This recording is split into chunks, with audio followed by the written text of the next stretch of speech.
Welcome to the Entertainment Rants Podcast, your number one opinion source for all things entertainment. Join host Marco Mazzola as he sounds off on the latest movies, TV, music, gaming, comic books, and more. Now, here's the man of the hour, Marco Mazzola. Hello, everybody, and welcome to the Entertainment Rants Podcast. We have our guest to host today is Mila. Say hello. Hello. All right. Today we're going to be talking about all things Doctor Who. I would say, Mila, you would consider yourself a Whovian? Yes, very much so. And how long have you been a Whovian, would you say? I would say 7, 8 years. 7, 8 years. And what got you Let's just into say Doctor Who? What brought you into Doctor Who? Curiosity. I saw this, like, my older sister was raving about this new show she found. I'm like, what are you talking about? And so we watched it together for the first 5 seasons, I think. And I was hooked. Now, did you start with Eccleston? Was that your first Doctor? Yeah. I had seen a couple episodes before. Okay. So you saw some of the older ones. Some of the originals, if you will. Not at that time, not yet. No. But I did watch a few of those episodes before I really got into it. Okay. And then I also watched like a couple of episodes with Tennant, a couple episodes with Eccleston when I was like much younger. And then when I got onto it, I was like, oh yeah, this is the guy. This is the guy. I love it. So Eccleston was your first. And so since then, have you watched, would you say, all of the seasons since Eccleston? Have you seen pretty much every episode? Or pretty much, I would say, every episode. Also including the classics. All the classic episodes. So you did go back and watch all the classic episodes? Yeah, I watched all of them. And boy, was that a trip. That's a trip. I would say some of it can be a tough sit. Definitely, for different people, I think. You know, if you're not really into the sort of older style. British television, American television is vastly different. Sometimes they go a little, on the same route, but mostly it's a very different type of look and feel.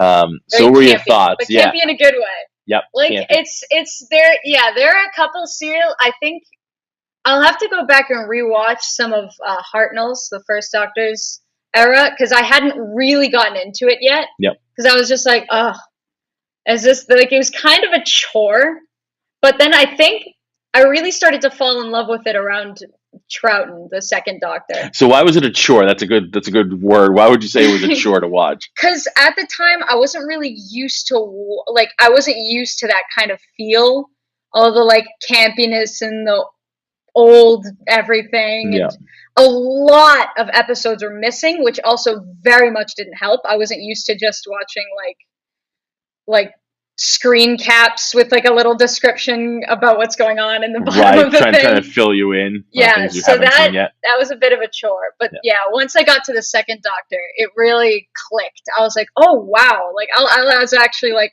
I don't know, playing a game in the corner with like my eyes kind of trained on it. But then like once I got to the second Doctor, I was actually like focusing more on it. Right. And getting a lot more into it. Yeah, the first ones are, I would say the Hartnell was black and white. So was the second Doctor. Right, so that was all black and white. So if you're not a black and white fan, that's also kind of a concern. But I think you get into it at some point. Definitely. But definitely the old style, the scripts are very different than they are today. I think it's a little less. It's a little less grandiose, right? Yeah, it's very much less budget. like big production, grand things, huge soundtracks going, big speeches. More like and this is when did it start? 1963. 63, right? So December. You're talking 63. What kind of money are they throwing at the budget? You know what I mean, for these sort of things. It's one of those situations where if they're seeing aliens, you can definitely tell it's a dude in a suit. Your spaceships flying by, you can almost see the string.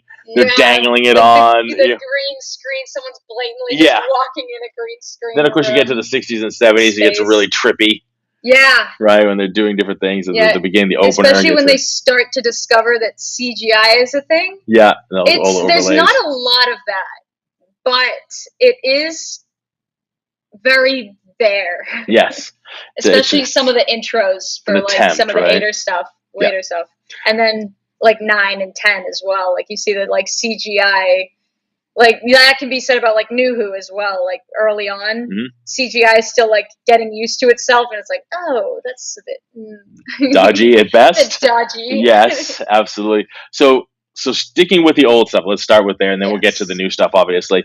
But sticking with the old stuff, who would you first of all be your favorite Doctor out of the originals? It's really hard because I could kind of look at all like most of them and kind of just root for that one more. Like 2 is really good, and I'm like, but this one. I think I really, really enjoyed 2 and 7. 7's a very unpopular opinion because he's very. That's where Doctor Who got canceled. That's where it was like it took him a season to really fall into it. Mm-hmm. Especially like with like the first season, he had a companion, Mel. Yeah, and Mel she was nice. She was nice. But I can't. Diplomatic way to put it. Yeah, I didn't. They didn't have a good chemistry. But once Ace came in, it was like sparks. It was great. Gotcha. It was good. Yeah. I mean, also like Tom Baker, the Fourth Doctor, of course. Yeah. And I think he's probably one of the most. I don't know if I should say popular, but maybe one of the most well known. Oh, definitely, yeah, right. For good reason. Yeah. He's very, very good. He's even seeing like interviews outside of Doctor Who, he's just still the Doctor. Like, and they brought him back, right? Like they brought him back in one of the sort of crossover ones. Yeah, the between movie, Tennant, Day of the Doctor. Right, they brought him. That was awesome. That was so cool. And the first time I saw it, I hadn't watched the classics yet, so I was like, "Who's this guy? Is that who I think it is? Is that Tom Baker?" And then I actually rewatched. Like once I finished the classics, I decided to rewatch everything on. So you kind of almost like chronological order. Yeah. And I was like, "Wow, what the heck? I'm already here." Right. So I kept going with 9, and then when I got to Day of the Doctor, I was like, "Oh my God, it's him! It's actually him. He's here." It is good when they bring people back like that.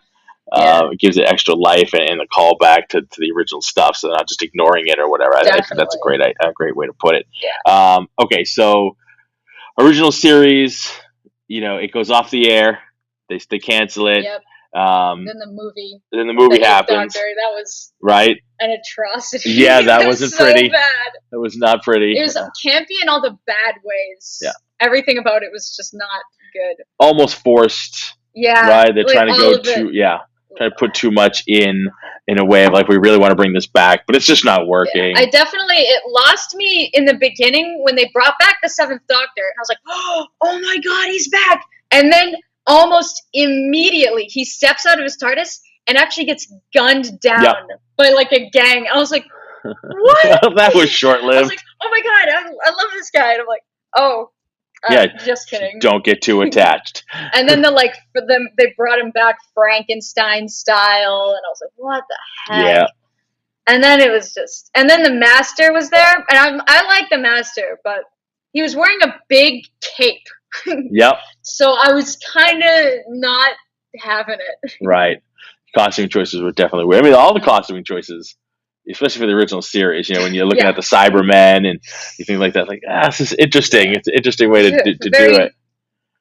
Cost effective. Yes, like that's again a very diplomatic way to put it. It's cost effective. Absolutely. I mean, definitely different than the day, now what we have for CGI and costuming and the budget they throw at it. A much better budget. Yeah, it's definitely a better budget. I mean, at that point, originally it wasn't a global commodity. It was just Britain. It was just British. It was just a British show, and it kind of kept to them, and that was it. When you get much of it here, and then obviously once they rebooted it, and BBC was here, and you can watch BBC easily in American television, and they started launching it here. It became a lot bigger, obviously a global brand, and now it's everywhere, conventions and everything you have. Bigger. Larger than life. Yeah, definitely larger than life. The Whovians are everywhere, and it is fantastic to see. I love when people have that kind of passion for anything, really, not just Doctor Who, but just to watch people's passions for, which is why we do this podcast. It's fantastic to see, and I love when people be able to band together and do it and not worry about the naysayers who say, why do you like that? Why do you like that? And it goes all over the place, right? You say, why do I like Doctor Who? I say, why do you like the things you like? Yeah. It's nice people to stick together and do that. So the new series comes. So how long was actually, let's go back. How long was there between they canceled it, the movie, and then the new series Eccleston started? How long was that? Do you remember? think it was roughly 10 years. That's a long time. Give or take a few years. That's a long time. 10 years in between the movie and the reboot. Yeah, but it wasn't a reboot. Yeah. No. Right? Like, he's not the first Doctor again, so it's not like they started over again. Continuation. They pick up, which I think was fantastic. It's not like, okay, well, it's been 10 years, because everything nowadays is reboots, right? Everything's redos and reboots. Something that happened was, the movie, it was actually, if the movie got enough success, they were actually going to try to make an Americanized show out of it. Right. So they would have rebooted it, kind of like The Office. They could have rebooted it. Yeah, they kind of. I'm kind of glad they didn't. I am very glad they didn't. I think, with whatever was going on. I think keeping it alive, keeping it, tied to the original, and just moving forward with it, it shows the strength of the show and the character, of course, definitely. But it also gives you a lot more content. Yes. You have all those years and all that stuff that you did before, and of course in the new show, so many times have they gone back and done flashbacks to Hartnell's and everybody else's Doctor, and showing you, even in the new show, you've done those, like, those watch-bys of all the old Doctors and things like that, and if they rebooted it, you wouldn't have any of that. Definitely, yeah. And in the new series, they don't reference the classics much. Like, in the classics, they would reference everything that happened all the time, like, oh, Bessie, the young car, every once in a while, especially with the Brigadier, right? Because he's like every Doctor except for, I believe, Colin Baker, the 6th Doctor, and just him, never actually saw the Brigadier. Mm-hmm. So he was like, every time they saw the Brigadier, it was like, oh, update, here's how it's going. Yeah. But then with New Who, it's very, once there's a new director, it's very like ties severed. Like, you hardly look in the other direction. Yeah. Like, once it went to, like, in between Russell T Davies doing 9 and 10, they kept Rose. Yeah. And it was very, that style. And then once it was Davies to Moffat, it was, like, clean cut again with 11. He completely cut ties with ties with everything. So Moffat, basically, you're basically blaming it on Moffat. Because he was a showrunner, he's like, all right, we're just going to keep moving forward and not look back. Yeah. But it's sometimes that a lot of the times that's good too, because it can definitely shakes it up a little bit, gives it a little, like, a different feel, a different vibe for what you're going for. Yeah, and a showrunner is going to put their own sort of, not spin on it, but they want to put their own point to it. No, I don't think it was a stank. We talked about stank in the last episode, but definitely, their own feel on it and their own way of running with it, so they're not always feeling anchored to the old stuff, and they can kind of go in different directions with it, and maybe change a little bit of the continuity, if you will, or change some of the overall parameters of how it works, and have to stick to all the rules. Yeah. To stick to all the rules that may have been set out by the previous, showrunners and directors. So. That's something that's very inconsistent is rules. Yes, yes. Like every once in a while, they're like, but is that a rule though? Yeah, the sonic screwdriver can do this, but all of a sudden now the sonic screwdriver can do that. So you're like, okay, you open the door and it can, be a nuclear bomb. Okay, fine. Every once in a while, I do see the sonic screwdriver used a little too often. I'm like, they're really just using it as a magic wand, especially with 13. The 13th Doctor and the 11th Doctor. Yeah. Matt Smith and Jodie Whittaker. They definitely, there's a lot of sonic screwdriver use, and I'm like, and just could be random, used less. They didn't even need to. Like, there was like a knot that you could just easily untie, and then they used the sonic screwdriver, and I was like, okay. That was unnecessary. All right. It's a product placement to sell a toy, I guess. I don't really understand why they would do that, but no, you're right. You're absolutely right. Sometimes rely on the tropes too easily. Yeah. Instead of just being more creative with the writing to write their way out of it in a different situation. Just kind of blow past real fast. Sonic screwdriver solves all, and we move forward. Like, oh no, how do we do this? Don't worry, it's just we have the magic wand. Thing, we have the magic wand. Let's just keep going forward. Absolutely. Yeah. So we talked about your favorite Doctor from the original series. Who's your favorite Doctor from the new series? That's and why? Toughie. I think it would be 10 and 12. Actually, I really like 10 just because I really, really fell in love with like Doctor Who in the first place with the 10th Doctor. I really liked 9, but once I got into like what 10 was all about, I was like, oh wow! And it was, you're talking about Tennant. Tennant. Yes. Tennant. Okay. Just for those who might not know who you're talking about. Yes, Tennant. Yes. David Tennant. He did such a wonderful job, and he just captured it so well, and he's such a good actor. Mm-hmm. It blows my mind. Did you like him better with Rose or Eccleston better with Rose? Eccleston was much better with Rose. Okay. It was just kind of awkward with Tennant. Yeah. So I'm kind of glad he moved on from her, but and which they do. And Donna, Catherine Tate. Yes. They were amazing. That was like one of my favorite pairings. Really? Was Tennant and that's funny. Like different like opinions. I can't stand her. I love her. I don't know why. It's something about her. I don't know if it's the actress or the I thought definitely the character was like super whiny. She was like super like, what's going on? I don't want to do this. And why am I here? And oh yeah, she was definitely snappy. It almost seemed like she wasn't on board for the ride. Yeah. Like she couldn't wait to get the hell off the roller coaster. You know what I mean? Yeah, there were moments like that where like I see that with a lot of companions every once in a while where it's like they see something so unbelievable and they go, I forgot my coat. I'm going to be right back. And you're like, what? You just traveled back in time, or like you just went to an alien planet and you're worried about your coat? Right, exactly. I don't understand. If you got a character like that, you want them to be along for the ride. Yeah. You want them to be exuberant. Now, nobody can be, I think, match the Doctor's exuberance. I think that's kind of the point. You have to have somebody in an opposing view who's kind of like, almost like a Mulder and Scully. Right, like one person's all in, the other person's like, I don't know about this. Or sometimes the companion's job is to be like an anchor. Right, just ground the Doctor. All right, like come back to reality. Yeah. This is what has to. We know the Doctor needs to be grounded every once in a while. They can kind of go off the charts, and absolutely. So, all right, so Tennant, and I agree. Tennant was definitely my favorite. Tennant was where I got introduced to Doctor Who as well. Somebody I was with at the time was a big Whovian, loved watching the show, so we started watching it together. And then I went back and watched Eccleston and forward, and then did go back and watch many of the old. I don't think I watched all of the originals, but I watched a lot of the originals. I really don't blame you. They can be a tough sit, but yes, I do appreciate them for what they are, and I wanted to know about that, right? Because they were still referencing a little bit, and I wanted to know about where it came from. But definitely the newer series. I still believe Tennant's my favorite. I liked Matt Smith. I thought he did a great job. I like Matt Smith too. He was fun. I think I liked Peter Capaldi more than the others. Very different, I liked right? Tennant Very and then Capaldi. Because when I first watched him, I completely I was like, who is this guy? He's too old. Now looking back, I'm like, well, no, he kind of fits in the range. Yes, absolutely. In the grand scheme of things.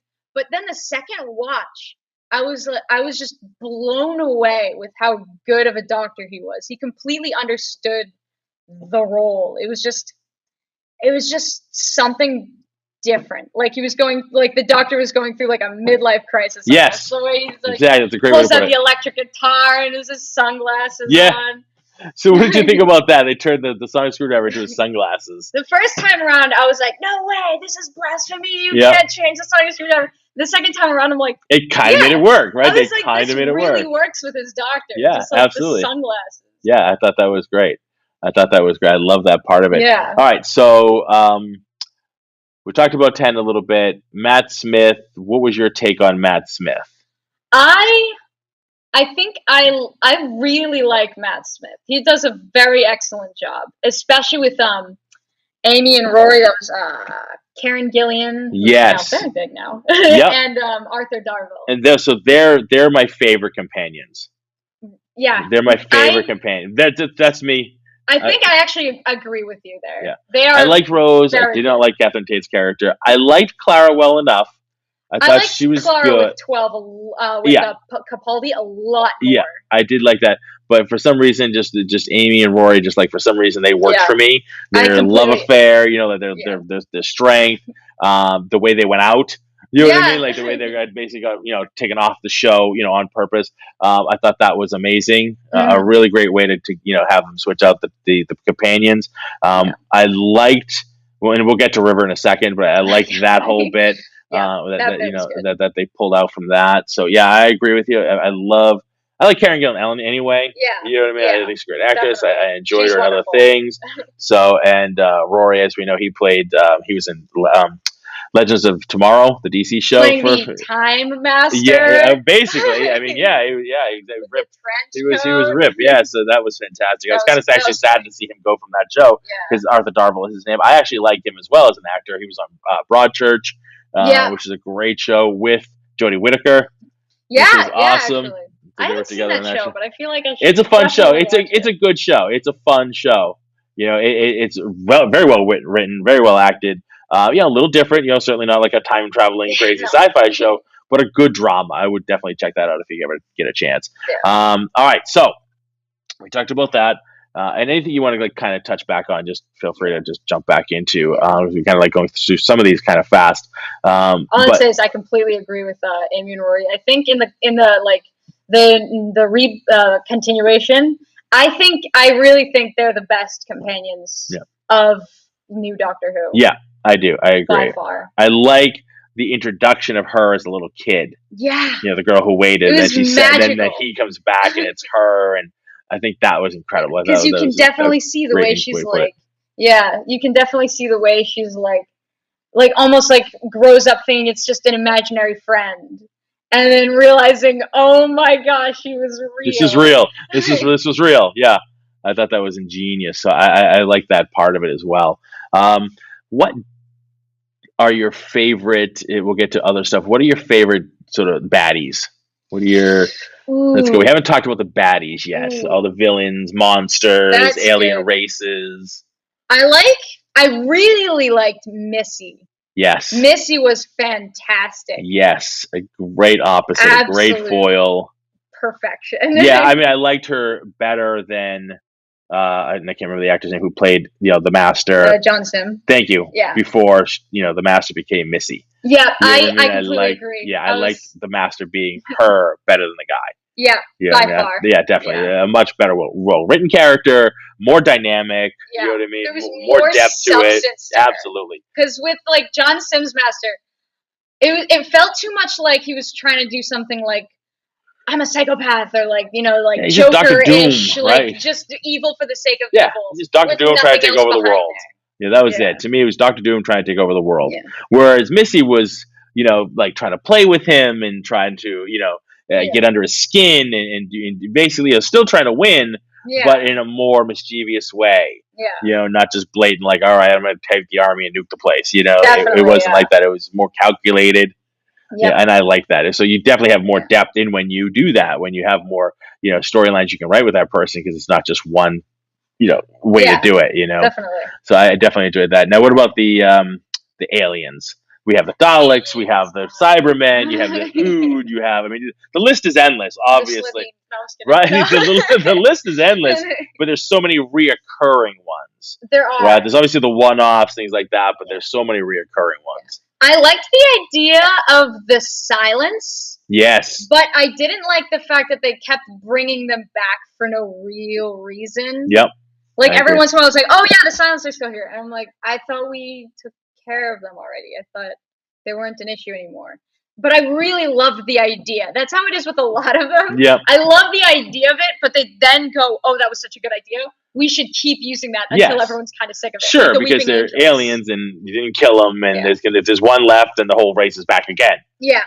Especially when you're talking about time travel and space, like they play very fast and loose with rules, right? Yeah. There is no rule book to a certain degree. Yeah. Also, the Daleks as well. The thing is, Eccleston's episode on like the first like reintroduction of the Daleks, it was phenomenal. You see fear, you see these horrifying, scary, war-ridden creatures that can take down anybody with just one Dalek.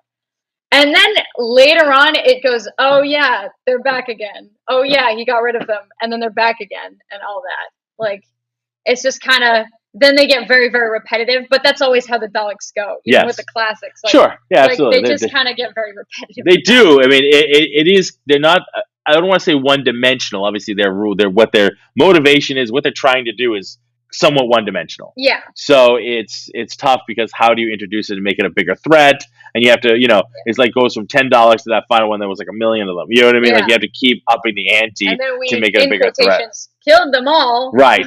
That's the point. Until they come back, literally a season later. Right. And then you have what's the name? No. Devros. Wow, that was a quick one. Devros, you know what I mean? Like, it was tip of my tongue. Yeah. So, that was another way to do that. And I did like the way Capaldi kind of took him out. I thought that was pretty fun. Yeah. I liked that. Have we seen them? Refresh my. Have we seen them with Whittaker?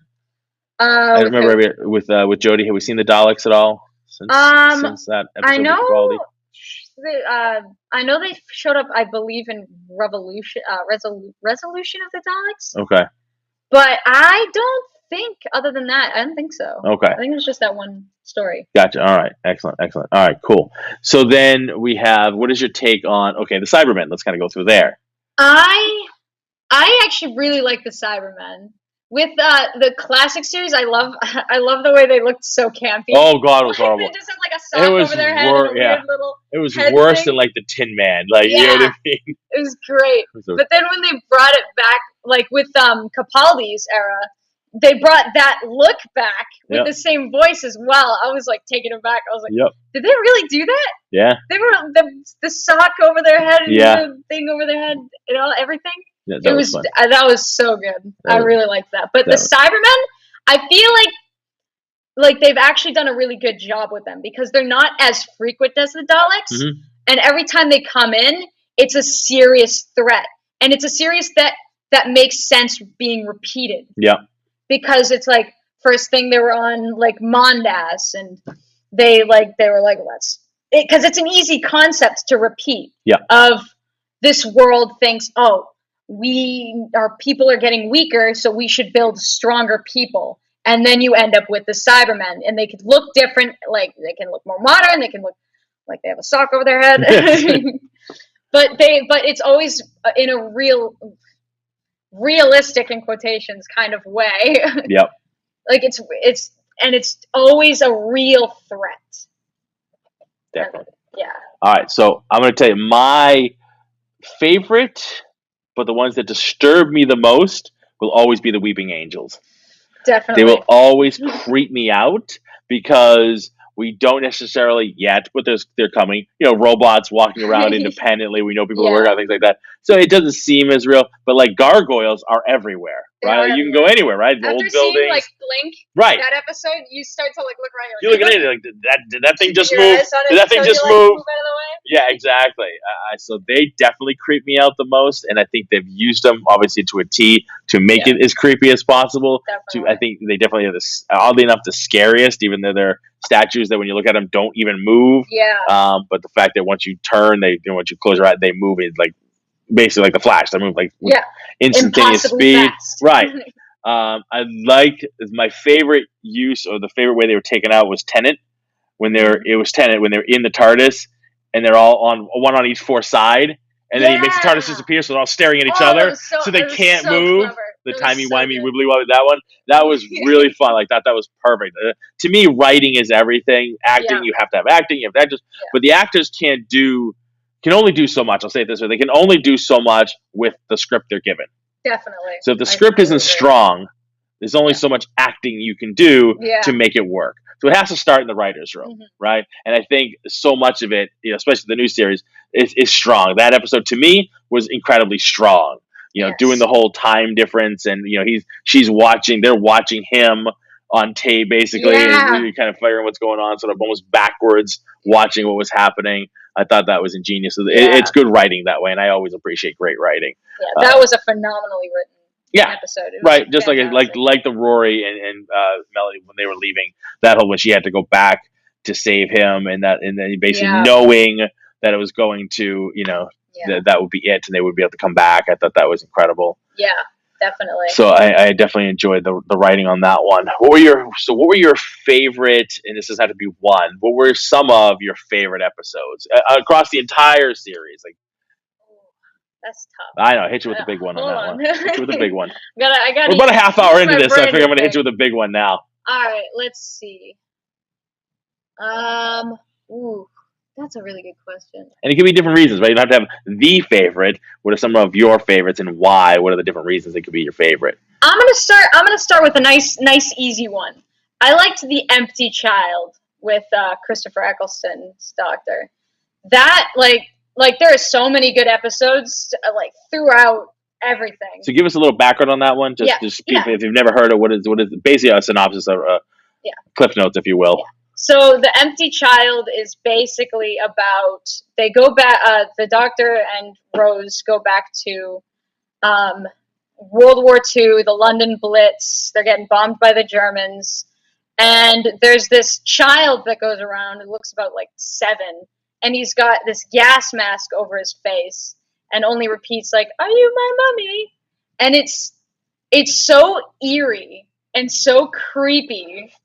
The way that it's just like everyone's running away and this kid's just walking up and they're like, don't touch him, make him like you. And I think anytime you use a kid in that respect, it can get real creepy. Definitely. Really funny. That's a great way to do it. Yeah. And that's just, it was so creepy. And the fact that like at the end of it, when like everybody lives, like he makes such a big deal out of it. Everybody lives, because looking around, you see that doesn't happen often enough. Yep. And then also it introduces Captain Jack Harkness. Mm-hmm. We'll get to him too. Yep. Yeah. Go ahead. You want to talk about him now? You can. Yeah. It was just so good. It was just so good. Yeah. Something else I would have to say is Heaven Sent with Peter Capaldi. That was good.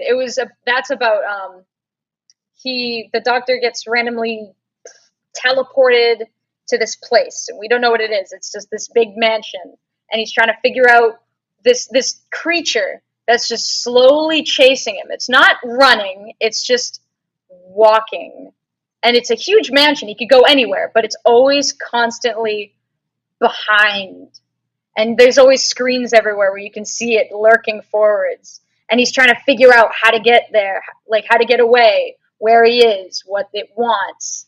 And then you just start to realize that he's actually been in this constant loop for billions of years. Mm-hmm. And he's slowly trying to like chip away at this wall that the TARDIS. The ice wall, right? The ice wall, right? The ice diamond wall. Yeah. Yeah. And it's like slowly, and the soundtrack was fantastic for that one too. Yeah, I agree. Yeah. I agree. That was definitely that was probably one of my favorite of his episodes. Yes. Yeah. So I like to pick on sort of different episodes from different doctors, and I'm mostly talking from Eccleston on, because those are the ones I've seen all of. With the exception of Whittaker's. It's just I kind of not that I've fallen off. I'm not really wildly crazy about the showrunner. I'm completely. I'm glad he's leaving, but sad she's leaving. Yes, I know they're both leaving together. Same thought. Yeah. Really, I know we were talking about this the other day. I was, kind of wishing that if he would leave as a showrunner, but they'd keep her on so she could be with a different showrunner who might treat the character better, who treat her character better, and like her. You know what I mean? That it's such a strong character, and I think they could do so much with it. Yeah. And so much better with it. That I wish somebody better could, take care of the character. Yeah. I just don't think he did a good job with it. Yeah, very mishandled. Absolutely. I think Whittaker's an amazing actress, and I think that absolutely, finally having a woman doctor, I think is, you know what I mean, like that should have been better, handled better. Like this is the first time in all these doctors, we get a woman doctor, and it wasn't handled well enough. You know what I mean? I think it should have been bigger. It's just tragic how it's like she's such a good doctor. Yep. And she's so bold. She just fits it to a T. But Chris Chibnall just not it. And she loved it. For all accounts, she loved playing that role. You know what I mean? Like everything I've heard of her. Yeah, she's really enjoyed the role and being the doctor, right? It was certainly wasn't a chore of any kind. She really got into it. She really loved doing it and been able to be the steward of the doctor for this many seasons. Yeah. So it certainly wasn't a lack from her.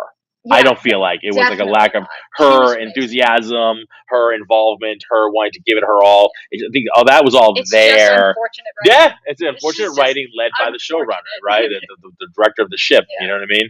It either gets where it's supposed to go or it hits the iceberg, and I kind of think she hit the iceberg. We have to very quickly and swiftly get rid of that writer. Yeah, that's unfortunate. But hopefully we'll get if after she's gone, we'll get another woman doctor. Or there's obviously endless, right? We've mostly had just white men. So, you know what I mean? Hopefully we can start now with the fact that we have the woman doctor, we can start shaking it up a bit. Yeah. You know what I mean? I just worry, I don't want people to get that way of this isn't my doctor. This isn't my doctor. This isn't my doctor. You know what I mean? Because that's a surefire way to get a show to start going down the tubes and then off the air. Yeah. You know what I mean? But I do want them to play around with it more. Like I personally want them to play. Oh my God! Have some fun with it. I definitely I want to see all different types of doctors. I wanted so much more from her doctor. Yeah, I think they could in the hands of a good writers, hands of a good showrunner with a great actor. I think we could have a kid doctor. Really? I think we could have a kid. I think not too young, not like a 4-year-old, but somebody who's not. Yeah, exactly. I think even somebody who's like I never thought about that. That's actually you know what I mean? Somewhere, really interesting. Right? Wow. Yeah, you know what I mean? But because remember, the doctor is how many years old, right? Like and he's looked from like 60 something to like 20. Yeah, exactly. I mean, not Tennant, but Smith was like the youngest looking doctor in my eye. He's the youngest looking. Yeah, he was also the youngest. Doctor, right. So you could go even younger than him, but playing somebody who has an older soul. Yeah. You know what I mean? So if you get that somebody who good, I mean, thinking outside of it, you're gonna have to find a very, very good. And you can't go name. You can't go well known.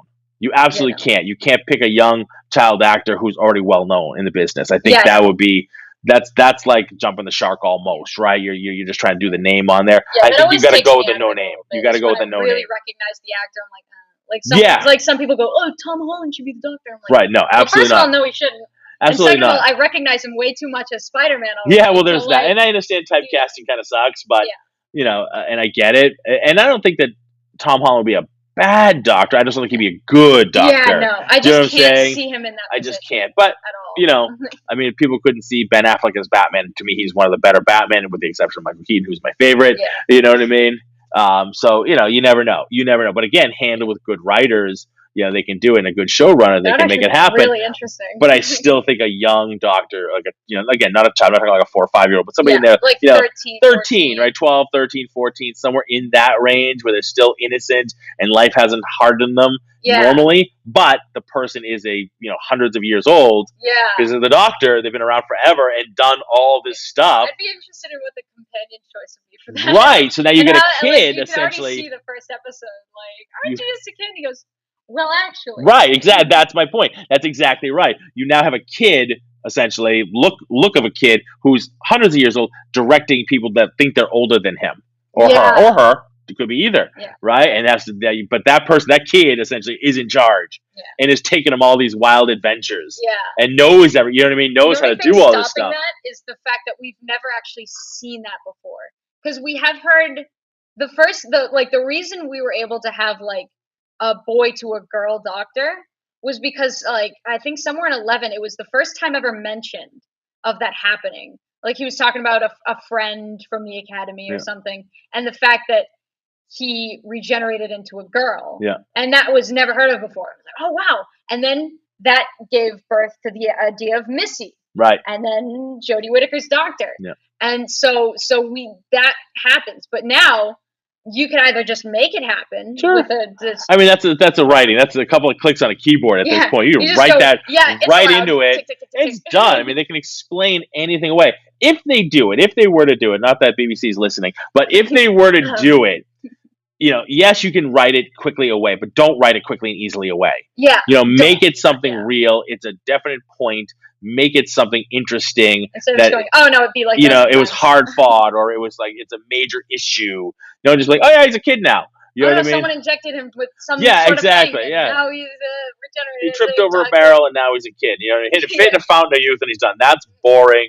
Yeah. Let's make it something real that would actually, make sense and be a strong story point. Because like you said, going into the next, companion, how does that companion now listen and follow a kid around time and space? Yeah. You know what I mean? And trust this kid, essentially, to know what they're doing. You know what I mean? Yeah. I mean, how often do we think of a little kid directing and telling us what to do and know what the heck they're talking about? That is actually such an interesting idea. Yeah, I never actually thought of that. Yeah, I think that'd be a nice idea. So that's just my hopes and dreams. Hopefully it happens. I don't know if it will, but we'll see what happens. There's so much more. Hopefully there's a lot more Doctor Who to come after Whittaker. I would love that. That would make me happy. So have you ever been to a convention? You ever been to a Whovian convention of any kind? I've been to a Comic-Con once, and no. But basically, Doctor Who related anything, no. I got a little poster. But other than that, not a Doctor Who specific or big Doctor Who Comic-Con. Gotcha. I've wanted to, but it's expensive. Yeah, yes, they are not cheap. It's very far away, and then all of a sudden, Boston. Yeah, Boston's a great one. Boston's a great one. Yeah, I can't remember. I've been to a bunch of conventions. I don't know that I've ever met anybody from the cast. Yeah, I've met a lot of different celebrities, pictures, whatever, the signing autographs, yada yada yada. I've met a few, yeah. Yeah, who have you met? I have met two. I have met Sebastian Stan, who plays the Winter Soldier, and I have met Matt Ryan, who plays Constantine. Very nice. Yes. Awesome. Other than that, no. Fantastic. So we'll have to seek it out. There's Jason Momoa. Yeah. There he goes. There he goes. And so Boston's coming around quickly, and then of course Rhode Island will be right after that. Now that everything's sort of back to being open a bit. I don't know. I'd love to get out to the Boston one. Yeah. We'll see what the wife says. I've been thinking about it with a couple of friends. Yeah. They're like, hey, you want to go to Comic-Con? It's just, I get it. People are still nervous. It's a huge thing with a lot of people. Yeah. Wear your mask, do what you got to do. Stay safe, obviously. But there's still that with the variant out there. It's still, it still makes people nervous. You know what I mean? Should we go? Should we not?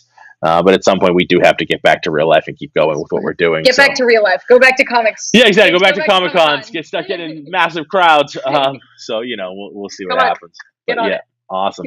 So, okay, we talked about... Oh, right. So I wanted to get to the whole River Song aspect. One of my favorite characters in the entire series. I think that was one of, if not the best done, like plot long. I can't remember the word. I've been trying to think of the word for like a couple days. It's a plot line. It's a storyline. Yeah, a story, like one of the best storylines. Or arcs, if you will. It's kind of a story arc, yeah. Yeah. Because when she first arrives in Silence of the Library with Tennant, she already gives off vibes that it's like if you went ahead and watched all of River Song's antics and then came back to that episode, it would look flawless. Right. You wouldn't know, and you'd be none the wiser that she, the actor, Alex Kingston, has never actually played River Song before or anything. But she just absolutely sells it with that first couple episodes with Tennant.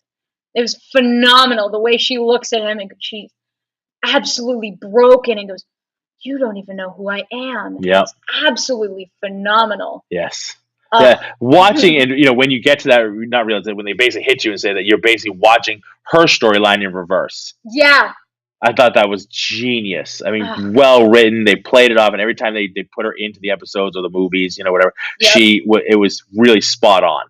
You felt it was that sort of backwards next time in reversed aspect, and I don't think they really ever stumbled or misstepped with her on that stuff. There was nothing like, oh, that didn't feel right. It always felt right.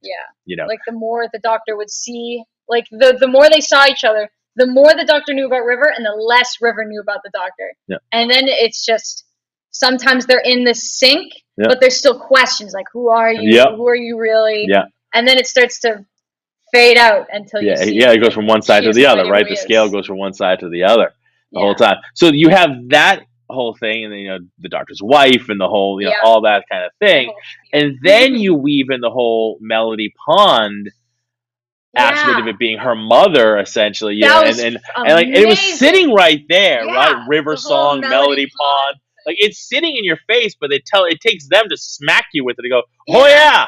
And maybe I'm sure there are some people who picked up on it. I'm not saying everybody is, like me and didn't get it right away, but it took me. They had to smack me with it. And I go, "Yeah, hello, River Song, Melody Pond." How are you not? Did you not put those together? Do you think those names were an accident? Yeah. Obviously, they were not an accident. Even when the infant was there, and they're like, and I'm like, what? Yeah. Well, who is the kid? Yeah. Am I supposed to know who that is?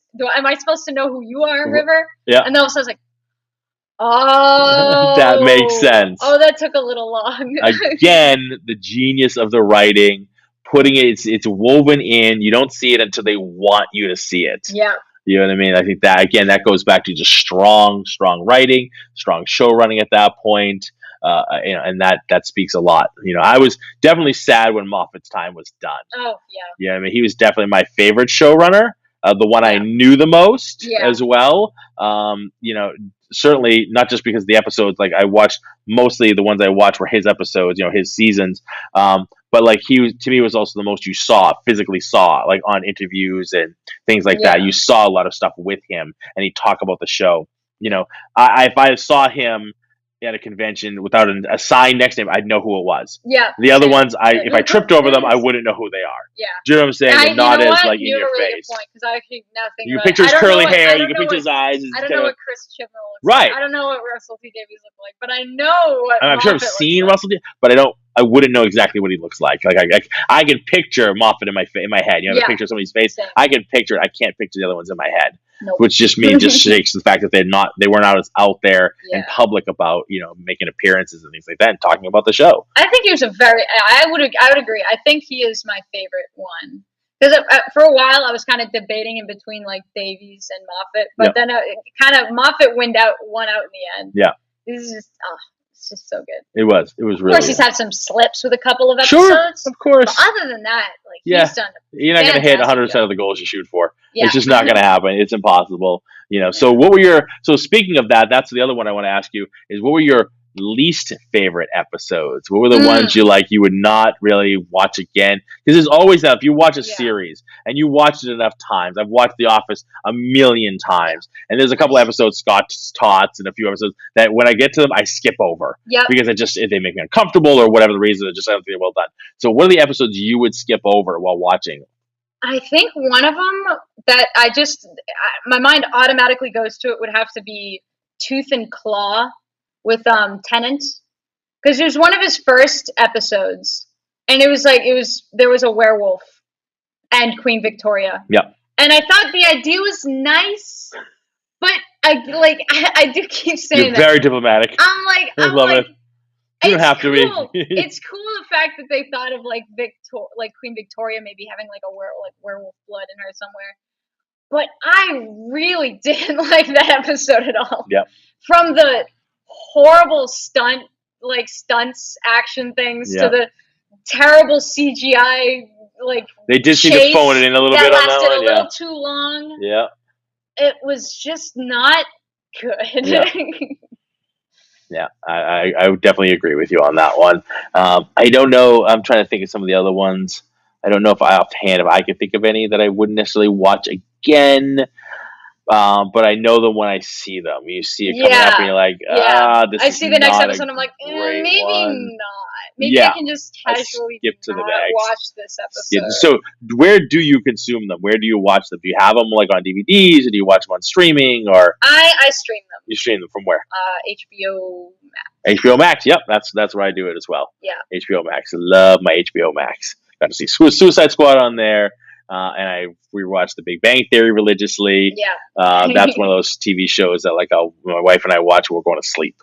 You know what I mean? It's just you can just play in the background. You've seen it so many times. Yeah. You can't do that with Doctor Who. No. You cannot do that. You gotta have all eyes on that show. And not only because you just want to watch it, but a lot of times when you're watching something when you're going to sleep, it invades your dreams.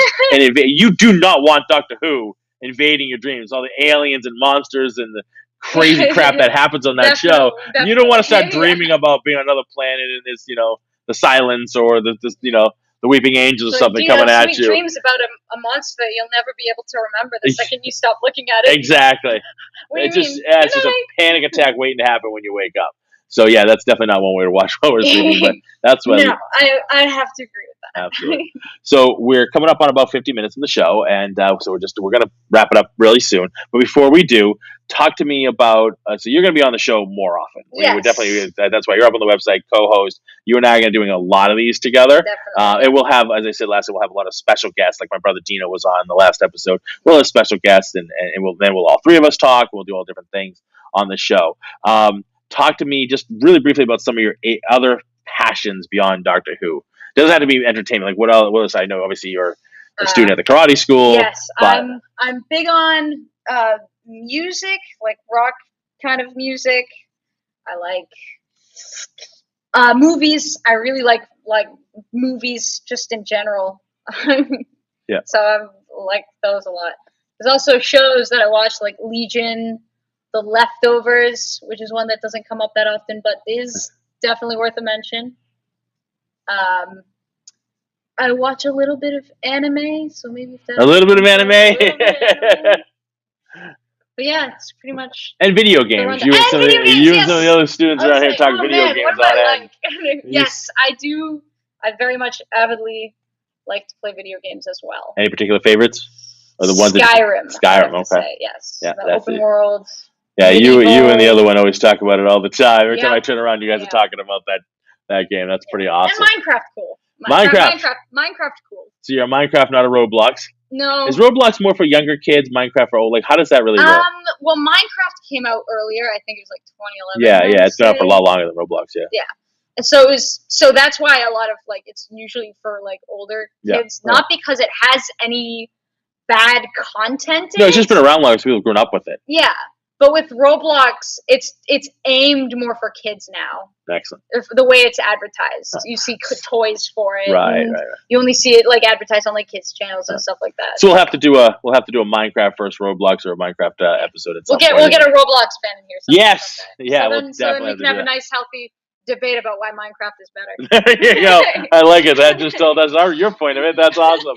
Fantastic. All right. Well, I want to thank you for being here today. Thank you for having me. That's all. Well, we're going to be seeing a lot. We're hearing a lot more from you. Eventually, we'll be turning this into a video podcast. We're just trying to kind of get the studio set up right now. We're sort of in our school, hoping nobody tries to walk through the door while we're doing this. We just got a delivery while we were doing this. So we're going to try turning this to a video podcast at some point. But I want to thank everybody for listening and for downloading it on any of your favorite streaming podcast stations. We're on Spotify, we're on Stitcher, we're on obviously Apple Podcasts, we have our Google Podcasts, as well as Amazon we're iHeartRadio, we're everywhere with this. You can catch us online, all of our social media. Our website is entertainmentrants.com. We're on social media everywhere at Entertainment Rants, except for Twitter, which is just Entertain Rants. Certainly feel free to engage with us at any time. We want to hear from you. What are your passions? What do you want us to talk about? Would you like to be a special, guest on the show to talk about your passion? Feel free to go through our website or just email us at engage@entertainmentrants.com. All right. Any final words before we get out of here, Mila? This has been really cool. It's been a cool little podcast thing. It's been fun, right? Your first one, first of many. First one of many to come. Fantastic. All right. Thank you so much, Mila. Thank you, everybody, for listening. Have a great day. Get out there and start ranting.